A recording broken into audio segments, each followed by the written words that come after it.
अय्यूब की पुस्तक अध्याय 27। अय्यूब की पुस्तक अध्याय 27। अय्यूब ने और भी अपनी गूढ़ बात उठाई और कहा, मैं परमेश्वर के जीवन की शपथ खाता हूं, जिसने मेरा न्याय बिगाड़ दिया, अर्थात उस सर्वशक्तिमान के जीवन की जिसने मेरा प्राण कड़वा कर दिया। क्योंकि अब तक मेरी सांस बराबर आती है और परमेश्वर का आत्मा मेरे नथुनों में बना है। मैं यह कहता हूं कि मेरे मुख से कोई कुटिल बात न निकलेगी और न मैं कपट की बातें बोलूंगा।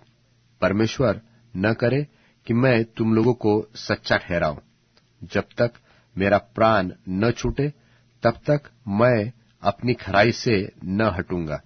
मैं अपना धर्म पकड़े हुए हूं और उसको हाथ से जाने न दूंगा, क्योंकि मेरा मन जीवन भर मुझे दोषी नहीं ठहराएगा।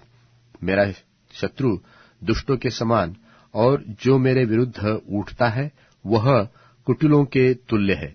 जब ईश्वर भक्तिहीन मनुष्य का प्राण ले ले तब उसकी क्या आशा रहेगी, यद्यपि उसने धन भी प्राप्त किया हो। जब वह संकट में पड़े तब क्या परमेश्वर उसकी दोहाई सुनेगा? क्या वह सर्वशक्तिमान में सुख पा सकेगा और हर समय परमेश्वर को पुकार सकेगा? मैं तुम्हें परमेश्वर के काम के विषय शिक्षा दूंगा और सर्वशक्तिमान की बात मैं न छिपाऊंगा।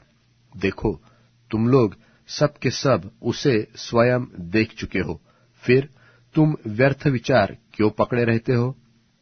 दुष्ट मनुष्य का भाग परमेश्वर की ओर से यह है, और बलात्कारियों का अंश जो वे सर्वशक्तिमान के हाथ से पाते हैं वह यह है कि चाहे उसके लड़के बाले गिनती में बढ़ भी जाए तो भी तलवार ही के से बढ़ेंगे और उनकी संतान पेट भर रोटी न खाने पाएगी।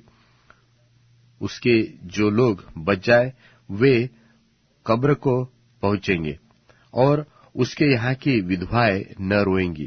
चाहे वह रुपया धूलि के समान बटोर सके और वस्त्र मिट्टी के किनकों के तुल्य अनगिनत तैयार कराए, वह उन्हें तैयार कराए तो सही, परंतु धर्मी उन्हें पहन लेगा और उसका रुपया निर्दोष लोग आपस में बांटेंगे। उसने अपना घर कीड़ों का सा बनाया और खेत के रहने वाले भी झोपड़ी की नाई बनाया। वह धनी होकर लेट जाएगा, परंतु वह गाड़ा न जाएगा। आंख खोलते ही वह जाता रहेगा। भय की धाराएं उसे बहा ले जाएगी। रात को बवंडर उसको उड़ा ले जाएगा, पुरवाई उसे उड़ा ले जाएगी। वह जाता रहेगा और उसको उसके स्थान से उड़ा ले जाएगी, क्योंकि परमेश्वर उस पर विपत्तियां बिना तरस खाए डाल देगा। उसके हाथ से वह भाग जाने चाहेगा। लोग उस पर ताली बजाएंगे और उस पर ऐसी सुस्कारियां भरेंगे कि वह अपने स्थान पर न रह सकेगा।